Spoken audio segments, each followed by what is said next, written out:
Hello everyone, welcome back to Rohan channel keep creating. दोस्तों, कल की वीडियो में मैंने आपके साथ कई आइडियाज, ट्वीट्स और एक्सपीरियंसेस शेयर किए कि आप और मैं, हम जैसे रेगुलर रिटेल इन्वेस्टर्स कैसे अपनी फाइनेंशियल इंडिपेंडेंस तक पहुंच सकते हैं। ये क्यों जरूरी है, हमें क्या चीजें करनी है और कौन सी चीजें अवॉइड करनी है। तो अगर आपने वो वीडियो मिस कर दी है तो उसकी लिंक अपर राइट कॉर्नर में आई बटन में आ रही है। Definitely check that video out. दोस्तों, आज की वीडियो में आपके साथ उन टॉप 10 स्टॉक्स और कंपनीज की डिस्कशन करूंगा जिनमें मैं खुद इन्वेस्ट कर रहा हूं अपनी फाइनेंशियल इंडिपेंडेंस के लिए, और साथ ही साथ कुछ कारण, कुछ रीजंस भी शेयर करूंगा कि मैं इन्हीं कंपनीज में क्यों ज्यादा इन्वेस्ट कर रहा हूं। मेरी उम्मीद है कि आपको ये थॉट प्रोसेस या अप्रोच पसंद आएगी और कहीं ना कहीं किसी न किसी तरीके से डायरेक्टली या इनडायरेक्टली ये आपको भी अपनी फाइनेंशियल फ्रीडम की जर्नी में ये थॉट प्रोसेस हेल्प करेगी। दोस्तों, अगर आपने अब तक चैनल को सब्सक्राइब नहीं किया तो अभी कर लें और बेल आइकन भी प्रेस करें, क्योंकि हम ऐसे ही हर वीक कई सारे इंटरेस्टिंग आइडियाज और टॉपिक्स के डिस्कशन करते रहते हैं जो आपके लिए बहुत यूजफुल हो सकते हैं और ये आपसे मिस नहीं होनी चाहिए।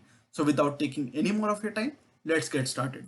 दोस्तों, पहली company Asian paints, number one market leader in paints, यानी कि जिसको मैं कंजम्पशन थीम का एक प्ले मानता हूँ, कंजम्पशन थीम से रिलेटेड स्टॉक मानता हूँ, वो है पेंट सेक्टर। पेंट सेक्टर का मार्केट लीडर है एशियन पेंट्स। अभी भी इंडिया में लो पेनिट्रेशन है, यानी कि आप अगर रूरल एरियाज में चले जाएं तो एशियन पेंट्स, यानी कि किसी भी अगर ऑर्गेनाइज सेक्टर की पेंट कंपनीज को देखें तो वहां पे पेनिट्रेशन बहुत कम है, जो कि बहुत ही सरप्राइजिंग बात है। इंडिया में हाउसिंग सेक्टर इतना बड़ा है, इतनी लार्ज साइज का है, लेकिन अभी भी even now the penetration of organized paint sector is relatively low in India।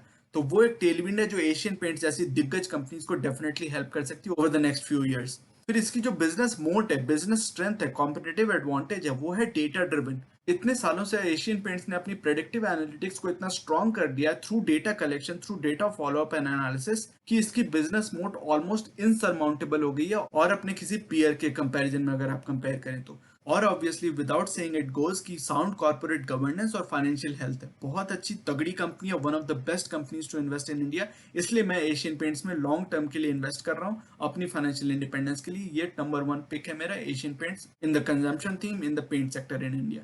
Number two company Pidilite industries. This is a virtual monopoly in adhesives and waterproofing. Doctor Fixit की बात कर लें और फेविकॉल की बात कर लें, इन दोनों सेगमेंट्स में, इन दोनों ब्रांड्स में मार्केट लीडर है, नंबर वन कंपनी है, almost a monopoly in these two segments in India. Calculated venture into related business segment, बहुत सारे जो रिलेटेड बिजनेस सेगमेंट्स हैं उसमें ये धीरे धीरे वेंचर कर रही है। ऐसा नहीं कि अपने आप को एकदम मतलब स्प्रेड कर लिया, ओवर स्प्रेड कर लिया। रिलेटेड बिजनेस सेगमेंट्स में ही वेंचर करती है और बहुत माइन्यूटली, बहुत कैलकुलेटेड रिस्क लेती है, बहुत कैलकुलेटेड वेंचर करती है। It has a robust history of prudent capital allocation, जो हमने सेकंड पॉइंट में थोड़ी सी बात भी कर ली कि कैपिटल एलोकेट ये तभी करती है न्यूअर बिजनेस सेगमेंट्स में जब इसको पता होता है कि सक्सेस की चांसेस काफी हाई हैं। रिलेटेड बिजनेस सेगमेंट्स में फोरे करती है, वेंचर करती है, तो प्रूडेंट कैपिटल एलोकेशन रहती है। This company like Asian paints, it has a proven corporate governance and sound financial health. दोनों कंपनीज में ये बात आप देखोगे कि दोनों कंपनीज की कॉर्पोरेट गवर्नेंस इम्पेकेबल है, लॉन्ग ट्रैक हिस्ट्री है। तीसरी कंपनी बजाज फाइनेंस लिमिटेड। इसमें मैं क्यों इन्वेस्ट कर रहा हूँ? It has the highest and growing market share in consumer finance. Consumer finance में, एनबीएफसी सेक्टर में, कंज्यूमर फाइनेंस में highest market share Bajaj finance का है and it is also growing. केवल मार्केट शेयर हाईएस्ट ही नहीं है, बढ़ता भी जा रहा है, ग्रोइंग मार्केट शेयर।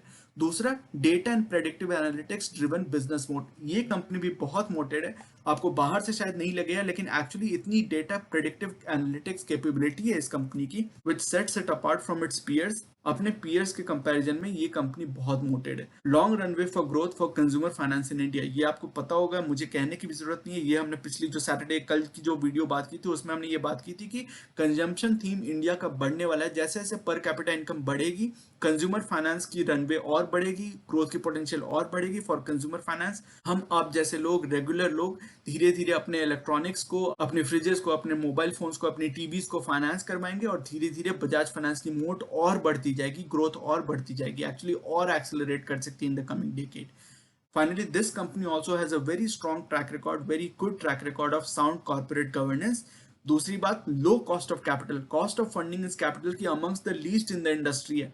अगर आप पीयर से अगर कंपेयर करें तो बजाज फाइनेंस की cost of funding amongst the least है और इसी के कारण इनकी नेट प्रॉफिट मार्जिन बहुत स्ट्रांग रहती है, सस्टेन्ड रहती है। और फाइनली इनकी जो लेंडिंग है ये बहुत ही कंजर्वेटिव होते हैं, बहुत प्रूडेंट होते हैं। इनकी डेटा एनालिटिक्स इतनी अच्छी, प्रेडिक्टिव एनालिटिक्स है कि बहुत कंजर्वेटिव वे में जब ये श्योर होते हैं तभी लोन देते हैं। इसलिए इनकी ग्रॉस एनपीएज, नेट एनपीएज आप चेक करोगे तो बहुत कंट्रोल रहती है हमेशा। तो prudent capital allocation, prudent lending practice है इसकी, जिसके कारण मुझे एनबीएफसी सेक्टर में बजाज फाइनेंस सबसे अच्छी कंपनी लगती है। अगली कंपनी नेस्ले इंडिया। नेस्ले एक एमएनसी है, मल्टीनेशनल कॉर्पोरेशन है। उसकी इंडियन सब्सिडियरी नेस्ले इंडिया में मैं क्यों इन्वेस्ट करना चाहता हूँ, क्यों इन्वेस्ट कर रहा हूँ करेंटली, उसका रीजन, पहला रीजन यह है कि it is a practical monopoly in the infant food and formula milk sector. Cerelac की आप बात करें तो इन्फेंट फार्मूला मिल्क में सेरेलैक का कोई रीजनेबल प्रैक्टिकल सब्सटीट्यूट है ही नहीं, प्रैक्टिकली मोनोपोली है उस सेक्टर में।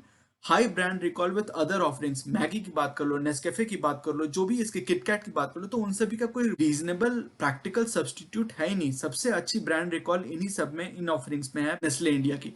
फिर इसकी जो एफएमसीजी बिजनेस है मुझे बहुत पसंद आती है, क्योंकि ये बहुत फोकस्ड एफएमसीजी बिजनेस है। अपने आप को हर चीज, मतलब साबुन भी नहीं बेच रहा है, तेल भी नहीं बेच रहा है, ऐसा नहीं कि सब कुछ बेच रहा है। कुछ 3-4 ही प्रोडक्ट्स हैं इसके, और उसमें अपनी ब्रांड रिकॉल क्रिएट करके लिमिटेड प्रोडक्ट्स में फोकस्ड एफएमसीजी बिजनेस बनाया हुआ है, जो मुझे बहुत पसंद आता है, क्योंकि इसमें रिटर्न और कैपिटल अच्छी होती है, कंसिस्टेंट होती है, इधर उधर कैपिटल मिस एलोकेशन करके अपने रिटर्न्स को खराब नहीं करता। फिर अगला पॉइंट यूं मुझे अच्छा लगता है इसमें कि इन्फेंट फूड सेगमेंट में इसका जो बिजनेस मोट है वो एक्चुअली रेगुलेशन ड्रिवन है, क्योंकि इन्फेंट फूड को इंडिया में एक फार्मास्यूटिकल प्रोडक्ट माना जाता है। इसको आप एडवर्टाइज नहीं कर सकते हो, इसकी मार्केटिंग नहीं कर सकते हो, तो ऑब्वियसली जब मार्केटिंग और एडवर्टीजमेंट ही नहीं हो सकती तो लोगों को पता ही नहीं चलेगा किसी और प्रोडक्ट के बारे में। इसी के प्रोडक्ट सेरेलैक को ही लोग कंज्यूम करते रहेंगे ये सोच के कि यही एक प्रोडक्ट है ही। तो आप सोचो कि कितना बड़ा ये बिजनेस मॉडल है, लोगों को दूसरे प्रोडक्ट्स के बारे में, सब्स्टिट्यूट्स के बारे में पता ही नहीं चलता है। तो this is a very strong, very high business mode which is driven by regulation. और इसी के कारण मुझे लगता है कि इसकी स्टेबल अर्निंग्स रहती हैं, और इसकी रोबस्ट कॉर्पोरेट गवर्नेंस तो है ही। मल्टीनेशनल कंपनी है, मल्टीनेशनल कॉर्पोरेशन है, तो ऑब्वियसली इसकी गवर्नेंस टॉप नॉच है। अगली कंपनी एचडीएफसी बैंक। बैंकिंग सेक्टर के दो स्टॉक्स को मैंने यहाँ पे पिक किया है। पहली है एचडीएफसी बैंक, और अगली स्टॉक जिसकी हम बात करने वाले हैं वो है कोटक महिंद्रा बैंक। दोनों ही कंपनीज काफी मुझे सिमिलर लगती हैं, हालांकि कुछ डिफरेंसेस जरूर हैं जिसकी मैं यहाँ पे बात भी शॉर्टली करने वाले हैं ब्रीफली, लेकिन फिर भी इन दोनों कंपनीज में बहुत सारी सिमिलैरिटीज हैं। HDFC bank particularly it is a leader in system and process driven operation. इसकी सिस्टम और प्रोसेस ड्रिवन ऑपरेशन होती है, बहुत इसकी स्ट्रक्चर्ड हायरार्किकल इसकी ऑपरेशंस होती हैं। प्राइवेट सेक्टर बैंकिंग के ऊपर क्या टेलमेंट्स हैं, क्या सपोर्टिव फैक्टर्स हैं, उसकी हमने सैटरडे की यानी कि कल की वीडियो में बात भी की थी कि प्राइवेट सेक्टर बैंकिंग में क्या टेलमेंट्स हैं, क्या सपोर्टिंग फैक्टर्स हैं। तो वो चीजें इन सभी, इन दोनों कंपनीज को, इन दोनों स्टॉक्स को मुझे लगता है कि पर्टिकुलरली फेवर कर सकती हैं, हेल्प कर सकती हैं। Business mode with low cost of funds. HDFC group की one of the lowest cost of funds in the industry है। बहुत लो कॉस्ट ऑफ फंड्स पे इस ग्रुप में पैसे उठाए जाते हैं, और इसके कारण इनकी net interest margin, net profit margin strong रहती है। साउंड कॉर्पोरेट गवर्नेंस मुझे कहने की जरूरत नहीं है। HDFC bank is one of the most respected corporate groups in India, corporates in India, and an entire ecosystem of financial offerings through subsidiaries. इनकी बहुत सारी सब्सिडरीज हैं, एएमसी है, सिक्योरिटीज बिजनेस है, लाइफ इंश्योरेंस वगैरह तो है ही, हाउसिंग फाइनेंस में भी है, तो बहुत सारे सब्सिडरीज के थ्रू इसने, यानी कि एचडीएफसी ग्रुप ने अपनी एक एंटायर इकोसिस्टम, फाइनेंशियल सर्विसेज की इकोसिस्टम बना ली है, which is very very hard to penetrate, very very hard to overcome. अगली कंपनी जैसे हमने ऑलरेडी बात भी कर ली, कोटक महिंद्रा बैंक मुझे सिमिलरली बहुत पसंद आता है, काफी पसंद आता है। इसकी robust track record of prudent यानी कि कंजर्वेटिव लेंडिंग है, ये बहुत कंजर्वेटिव लेंडर रहा है हमेशा, और इसलिए आप देखते हो कि इसकी net NPS amongst the least in the industry है, amongst the least in the banking peers है। प्राइवेट सेक्टर बैंकिंग में क्या टेलविंड्स हैं वो तो हमने ऑलरेडी बात कर ही ली, उसके फायदे कोटक महिंद्रा बैंक को भी मिलेंगे। बिजनेस मोड भी, स्पेशली अगर कोटक महिंद्रा बैंक की बात करें तो इसके साथ एक बिजनेस मोड है कि it has amongst the lowest cost of funds in the industry. Banking sector में एचडीएफसी बैंक के साथ साथ मुझे लगता है कि कोटक महिंद्रा बैंक की एक्चुअली जो कॉस्ट ऑफ फंड्स है वो एचडीएफसी बैंक से भी नीचे है, और इसकी हाई कस्टमर रिटेंशन है जिसके कारण इसकी कॉस्ट ऑफ फंड्स और कम हो जाती है। And similar to HDFC bank, Kotak Mahindra bank में भी एक्चुअली ये बात लागू होती है कि it has an ecosystem of financial offerings through subsidiaries. Kotak AMC यानी कि कोटक के म्यूचुअल फंड्स हम आप इन्वेस्ट करते हैं उसमें, वो इनकी एसेट मैनेजमेंट कंपनी है। कोटक सिक्योरिटीज है जो इनका ब्रोकिंग बिजनेस है। Kotak life insurance, Kotak general insurance, तो बहुत सारे ऑफरिंग्स ये ऑलरेडी प्रोवाइड करती है, और धीरे धीरे और वेंचर करेगी जैसे जैसे नए ऑफरिंग्स आते जाते हैं। तो इसलिए कोटक महिंद्रा बैंक और एचडीएफसी बैंक बैंकिंग सेक्टर में मेरे ये दो मन पसंदीदा बैंक्स हैं, और इसमें मैं हेविली इन्वेस्ट कर रहा हूँ इन दोनों कंपनीज में, because of the reasons that I have mention. अगली कंपनी HDFC life, life insurance sector में, और एक्चुअली जो दो कंपनीज हम आगे अभी डिस्कस करने वाले हैं, इसको मिला के दो कंपनीज, वो दोनों इंश्योरेंस सेक्टर की है। पहली है लाइफ इंश्योरेंस की, अगली है जनरल इंश्योरेंस की। तो इंश्योरेंस सेक्टर में क्या टेलविंड्स है उसकी भी हमने कल की वीडियो में बात की थी कि क्या टेलविंड्स हैं। जैसे जैसे फाइनेंशियलाइजेशन ऑफ इंडियन इकोनॉमी होती है, इंडियन सेविंग्स होती है, जैसे जैसे फाइनेंशियल अवेयरनेस बढ़ती है, तो इंश्योरेंस इंडस्ट्री को खासकर कोविड से एक्चुअली एक और बूस्ट मिल गया है। अनफॉर्चुनेट था लेकिन एक्चुअली एक बूस्ट मिल गया, एक टेलविंड मिल गई इंश्योरेंस इंडस्ट्री को for the next decade, at least a couple of decades I think. And HDFC life is amongst the leaders in private sector insurance peers ICICI pru है, SBI life है, बहुत सारे insurance players हैं वैसे तो private sector में, लेकिन मुझे लगता है कि leader of the pack actually HDFC life है। इंश्योरेंस इंडस्ट्री की, लाइफ इंश्योरेंस इंडस्ट्री हो या जनरल इंश्योरेंस हो, बहुत लो पेनिट्रेशन है इन इंडिया। और इसकी जो डेटा कैपेबिलिटी है यानी कि अंडर राइटिंग कैपेबिलिटी है, बिकॉज ऑफ डेटा, इतनी डेटा ही कलेक्ट करते हैं, उसको प्रोसेस करते हैं, एनालाइज करते हैं, इतनी टैलेंट है इनके अंदर कि ये अंडर राइटिंग कैपेबिलिटी इनकी बहुत सॉलिड है। और उसके कारण इसमें बिजनेस मोट आता है, क्योंकि इंश्योरेंस बिजनेस तो कोई भी दे सकता है, हालांकि आईआरडीएआई के रेगुलेशन को उनको फॉलो करना है तो एक एंट्री बैरियर भी है, लेकिन फिर भी जो इतने सारे प्लेयर्स हैं उनके ऊपर एक कॉम्पिटिटिव एडवांटेज है एचडीएफसी लाइफ का, क्योंकि बिजनेस तो कोई भी ऑफर कर सकता है लाइफ इंश्योरेंस का, लेकिन लाइफ इंश्योरेंस के बिजनेस में प्रॉफिटेबल रहना वो तभी होगा जब आपकी अंडर राइटिंग कैपेबिलिटी अच्छी होगी, आपकी रिस्क असेसमेंट कैपेबिलिटी अच्छी होगी। अगर आप रिस्क असेस नहीं कर पाते हो तो अनटिसेंट इधर उधर के अगर आप कस्टमर्स को लाइफ इंश्योरेंस देते हो तो ऑब्वियसली आपकी जो प्रॉफिट्स होंगे वो हिट होंगी, क्योंकि आपकी रिडम्पशन उतनी ज्यादा होंगी, क्लेम्स उतनी ज्यादा होंगी। तो उन सब चीजों का फायदा अच्छी कंपनीज को ज्यादा होता है, क्योंकि उनकी प्रॉफिट्स बढ़ती रहती हैं instead of taking a lot of claims, instead of taking a lot of settlement. और फाइनली मुझे लगता है कि क्या इसको डिफरेंशिएट करता है एचडीएफसी लाइफ को compare to its peers, is its financial product offering mix, जो मुझे लगता है कि एचडीएफसी लाइफ की बेटर है कंपेयर टू इट्स पीयर्स। जैसे आपने यूलिप का नाम सुना होगा, तो आईसीआईसीआई प्रू यूलिप पे बहुत ज्यादा डिपेंडेंट थी, हालांकि उन्होंने भी अपना डिपेंडेंस कम करना शुरू किया है, which is a good thing for ICICI pru. लेकिन एचडीएफसी लाइफ की ऑलरेडी यूलिप डिपेंडेंट बिजनेस बहुत कम है, तो मुझे लगता है कि ओवरऑल ऑफरिंग प्रोडक्ट मिक्स इनका बेटर है कंपेयर टू इट्स पीयर्स। अगली कंपनी, जैसे हमने ऑलरेडी थोड़ी सी इंडिकेशन आपको दे दी थी, आईसीआईसीआई लॉम्बार्ड जनरल इंश्योरेंस। मुझे जनरल इंश्योरेंस सेक्टर में बहुत पसंद आता है। इंश्योरेंस इंडस्ट्री में क्या टेलविंड्स है ऑलरेडी हमने बात कर ली, मैं फिर से रिपीट नहीं करूंगा। It is the number one player in private general insurance space. Private insurance में अगर जनरल इंश्योरेंस की अगर आप बात करें तो प्राइवेट सेक्टर में नंबर वन कंपनी है without doubt, by long long distance. और बाकी जो सारे इसके पीयर्स है, चाहे वो जीआईसी हो यानी कि general insurance corporation of India, या फिर न्यू इंडिया एश्योरेंस की अगर आप बात करें, तो ये सारे पब्लिक प्लेयर्स हैं और वो बहुत ज्यादा प्रॉफिटेबल है नहीं। उनकी capability, talent in terms of under writing वगैरह वो आईसीआईसीआई लॉम्बार्ड में आपको बेहतर मिलेगी। हेल्थ और जनरल इंश्योरेंस की पेनिट्रेशन लाइफ इंश्योरेंस की जैसी ही इंडिया में बहुत कम है, लो पेनिट्रेशन है, तो लॉन्ग रन फॉर ग्रोथ है। अंडर राइटिंग कैपेबिलिटी की बात हमने ऑलरेडी कर ली कि इसकी जो अंडर राइटिंग कैपेबिलिटी है उसके कारण इसकी डेटा ड्रिवन बिजनेस मोड है which is difficult to overcome. और फाइनली इसकी भी प्रोडक्ट मिक्स मुझे अच्छी लगती है, product offering mix compare to public peers इसकी बेटर है। एंडाउमेंट रिलेटेड प्लान्स इसके कम होते हैं, ऑफरिंग मिक्स ओवरऑल ज्यादा हेल्दी है। तो मुझे लगता है कि ICICI Lombard is set to benefit from the increasing penetration of general insurance in India. अगली कंपनी Muthoot finance, gold loan finance में number one player. Gold loan finance sector में जो प्लेयर मुझे सबसे ज्यादा पसंद आता है वो है Muthoot finance. Relatively safe asset back यानी कि गोल्ड बैक लोन्स होते हैं इसके, इसलिए डिफॉल्ट की प्रोबेबिलिटी बहुत कम हो जाती है कंपेयर टू अदर एनबीएफसीज जो लोन्स देती हैं, वो अनसिक्योर्ड लोन्स होते हैं which are not back by any asset. लेकिन ये जो लोन्स देती है Muthoot finance, those are back by physical gold, तो इसकी डिफॉल्ट की प्रोबेबिलिटी बहुत कम होती है, डाउनसाइड प्रोटेक्शन अच्छी रहती है, तो इसमें कंसिस्टेंट कंपाउंडिंग के चांसेस आपको थोड़े ज्यादा हो जाते हैं। Pan India presence with highest number of touch points, Muthoot finance के साथ ये भी एक बहुत पॉजिटिव बात है कि इसकी पैन इंडिया प्रेजेंस है और इसकी जो टच पॉइंट्स यानी कि कस्टमर एक्सेस पॉइंट्स है, और अब तो इन्होंने घर में आके गोल्ड लोन्स देना शुरू कर दिया, तो आप सोचो कि कितनी ज्यादा ग्रोथ रन में हो सकती है। तो इसकी टच पॉइंट सबसे ज्यादा है। Healthy return ratios and financial strength, वो तो इस कंपनी के साथ है ही, आप इसकी रिटर्न रेशियोज चेक कर लो, फाइनेंशियल स्ट्रेंथ चेक कर लो, फाइनेंशियल रेशियोज चेक कर लो, आपको कहीं पे भी कोई प्रॉब्लम नहीं दिखेगी, इसलिए मैं इसमें इन्वेस्ट कर रहा हूँ। और फाइनली जो मुझे लगता है कि बहुत इंपॉर्टेंट पॉइंट है वो है reputation and track history matters a lot in gold finance. आप अपने गोल्ड को, आप अपने ऑर्नामेंट्स हो या फिर आपके पास फिजिकल गोल्ड हो, उसको आप गिरवी नहीं रखोगे, उस पर लोन नहीं लोगे अगर आप उस कंपनी पे ट्रस्ट नहीं करते हो तो। और मुथूट फाइनेंस इतनी रेस्पेक्टेबल, इतनी रेप्यूटेड ग्रुप है, केरला की ग्रुप है, जो मुझे लगता है कि पैन इंडिया प्रेजेंस बना रही है, अपनी एक रेप्यूटेशन क्रिएट कर रही है, and because of this reputation and respect that this company has and deserves, मुझे लगता है कि मुथूट फाइनेंस में भी लॉन्ग रनवे फॉर ग्रोथ हो सकता है इन द कमिंग टाइम।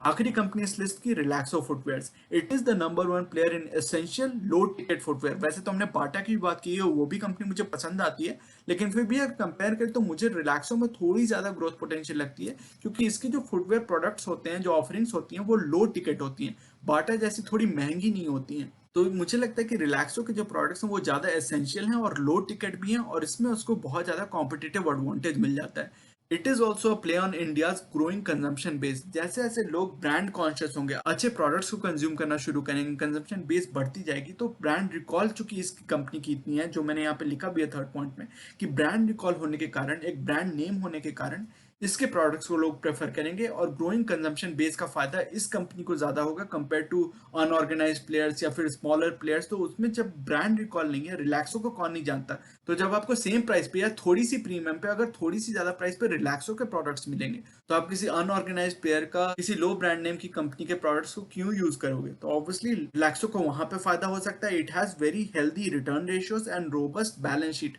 और इसके फ्री कैश फ्लो जो एफसीएफ मैंने यहाँ पे लिखा है, फ्री कैश फ्लो, आप इसकी हिस्ट्री चेक कर लो, इतने रोबस्ट फ्री कैश फ्लोज इसके रहे हैं इस कंपनी के। तो ये बहुत अच्छी अपनी एक कैश कंपाउंडिंग मशीन बन गई है, और मुझे लगता है कि आगे चल के इसकी पोटेंशियल और अच्छी बन सकती है। ये एक मिड कैप कंपनी, अभी तो लार्ज कैप कंपनी हुई भी नहीं है, तो आप समझ सकते हो कि कितनी ज्यादा इसकी ग्रोथ रनवे बची हुई है। It has sound corporate governance and capital allocation history, इसकी भी हमने बात कर ली ऑलमोस्ट, कि इसकी जो रिटर्न रेशियोज है बहुत स्ट्रॉन्ग है। वो इसलिए है क्योंकि इसकी कैपिटल एलोकेशन हिस्ट्री और ट्रैक रिकॉर्ड बहुत अच्छी रही है। कॉर्पोरेट गवर्नेंस, जो दुआ फैमिली है वो बहुत रेपुटेड है, रेस्पेक्टेड है, तो कॉर्पोरेट गवर्नेंस टॉप नॉच है। और उस हिसाब से मुझे लगता है कि Relaxo is a good bet for long term investment, for long term compounding, if you want to achieve financial freedom, financial independence like me. और इसलिए इस कंपनी में मैं इन्वेस्ट कर रहा हूँ फॉर द लॉन्ग टर्म। अब कुछ थॉट्स हैं, कुछ ऐसे सेक्टर्स हैं जिनको आप स्टडी कर सकते हो, जिनको मैंने यहाँ पे इंक्लूड नहीं किया, लेकिन these are also very interesting sectors to look at, to study and research. पहली उसमें मुझे लगता है कि हेल्थ केयर डायग्नोस्टिक में भी एक अच्छा टेलविंड है, स्पेशली आफ्टर कोविड, स्पेशली अब जो लोग इतने हेल्थ कॉन्शियस हो गए हैं, तो डायग्नोस्टिक सेक्टर में, diagnostic health care diagnostic sector में एक टेलविंड हो सकता है, एक प्रॉफिटेबिलिटी की स्टेबिलिटी हो सकती है इन द कमिंग टाइम्स। तो उसमें कुछ प्लेयर्स कौन कौन से हैं वो हमने एक वीडियो में डिस्कस किया हुआ है, कि कौन कौन से मेरे हेल्थ केयर डायग्नोस्टिक्स के और फार्मा सेक्टर के जो पसंदीदा प्लेयर्स है कौन कौन से हैं, वो हमने एक वीडियो में डिस्कस किया हुआ है, वो आप चैनल पे चेक कर सकते हो। सीजीडी यानी कि सिटी गैस डिस्ट्रीब्यूशन कंपनीज में भी मुझे कौन कौन सी पसंद आती हैं, इसके पीछे क्या टेलविंड्स हैं, क्या सपोर्टिव फैक्टर्स हैं, क्यों ये सेक्टर अच्छा प्रोग्रेस कर सकती है, उसकी भी डिस्कशन हमने की हुई है। बेस्ट इंफ्रास्ट्रक्चर सेक्टर की जब हमने बात की थी, बेस्ट इंफ्रास्ट्रक्चर सेक्टर के स्टॉक्स की, तो उसमें हमने सीजीडी कंपनीज मुझे कौन कौन सी पसंद आती है वो हमने बात की थी। Pharma and allied sectors, active pharmaceutical ingredient यानी कि एपीआई बिजनेस और एमएनसी फार्मा कंपनीज के ऊपर क्या मेरी थॉट्स हैं, क्यों मुझे पसंद आती है, क्या टेलविंड्स है, उसकी भी हमने, जो हमने ऑलरेडी बात कर ली फार्मा सेक्टर की, तो हमने बात की थी कि क्या क्या टेलविंड्स हैं, क्यों ये कंपनी सस्टेन्ड प्रॉफिट्स दिखा सकती हैं ओवर द कमिंग टाइम।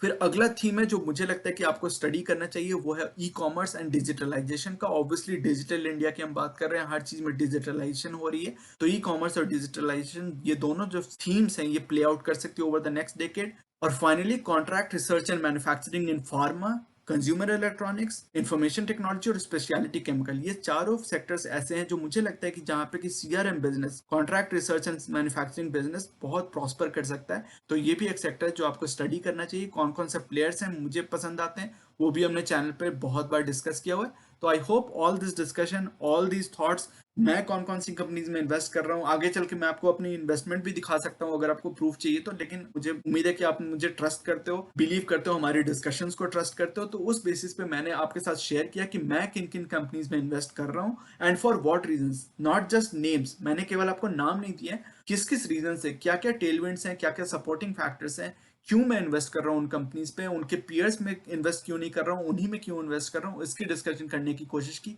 आपके साथ अपने आइडियाज और थॉट्स शेयर करने की कोशिश की। तो मैं उम्मीद करता हूँ कि ये सारी डिस्कशन आपको पसंद आई होगी, और फाइनेंशियल इंडिपेंडेंस की तरफ बढ़ने में ये सारी डिस्कशंस, ये सारे इनपुट्स आपके लिए बेनिफिशियल रहेंगे, आपको किसी न किसी तरीके से फायदा पहुंचाएंगे, यही मेरी उम्मीद और एफर्ट है। So I hope to see you in the next video and discussion on the channel.